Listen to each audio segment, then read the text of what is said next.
നമ്മളെ ലൈഫിൽ എന്ത് ബുദ്ധിമുട്ടുണ്ടായാലും കാത്തിരിക്കുക. നിനക്കും ഒരു സമയം വിധിച്ചിട്ടുണ്ട് റബ്ബിൻ്റെ കിതാബിൽ.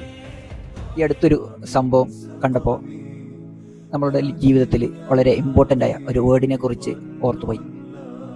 അറബിയിൽ അസബർ, അതായത് ക്ഷമ എന്ന് പറയുന്ന ഒരു ചെറിയ വേർഡിനെ കുറിച്ചാണ് എനിക്ക് ഓർമ്മ വന്നത്. അതിന് ഇടയായ കാരണം ഞാൻ പറയാം.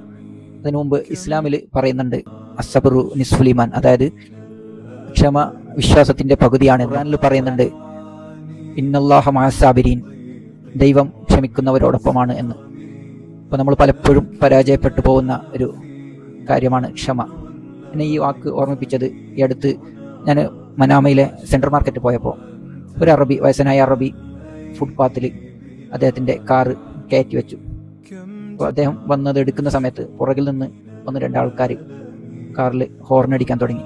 മൂപ്പര് ചെറിയൊരു ഇറിറ്റേഷനോട് കൂടിയിട്ട് വണ്ടി ഫ്രണ്ടിലോട്ട് എടുത്തു. അപ്പോൾ ഫ്രണ്ടിലുണ്ടായിരുന്ന ഒരു കുറ്റി അദ്ദേഹത്തിൻ്റെ ബമ്പറിൽ തട്ടി.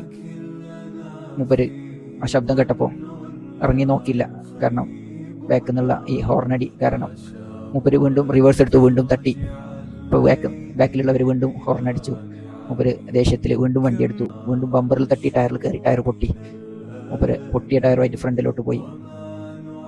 അപ്പോൾ എനിക്ക് ഓർമ്മ വന്നത്, മൂപ്പര് ഒന്ന് ക്ഷമിച്ച് ഇറങ്ങി നോക്കിയിരുന്നെങ്കിൽ ചിലപ്പോൾ ടയർ പൊട്ടില്ലായിരുന്നു. അല്ലെങ്കിൽ ബാക്കിലുള്ളവർ കുറച്ച് ക്ഷമ കാണിച്ചിരുന്നെങ്കിൽ മൂപ്പര് ചിലപ്പോൾ ഹോർണ് കൂടുതൽ അടിച്ചില്ലായിരുന്നെങ്കിൽ മൂപ്പര് ഇറങ്ങി നോക്കിയേനെ. ഇങ്ങനെയുള്ള കാര്യങ്ങൾ. അപ്പോൾ നമ്മൾ ക്ഷമിക്കുമ്പോൾ ചിലപ്പോൾ നമുക്ക് ഉപകാരപ്പെട്ടേക്കാം, അല്ലെങ്കിൽ മറ്റുള്ളവർക്ക് ഉപകാരപ്പെട്ടേക്കാം. അപ്പോൾ നമ്മളെ ലൈഫിൽ എന്ത് ബുദ്ധിമുട്ടുണ്ടായാലും കാത്തിരിക്കുക. നിനക്കും ഒരു സമയം വിധിച്ചിട്ടുണ്ട് റബ്ബിൻ്റെ കിതാബിൽ.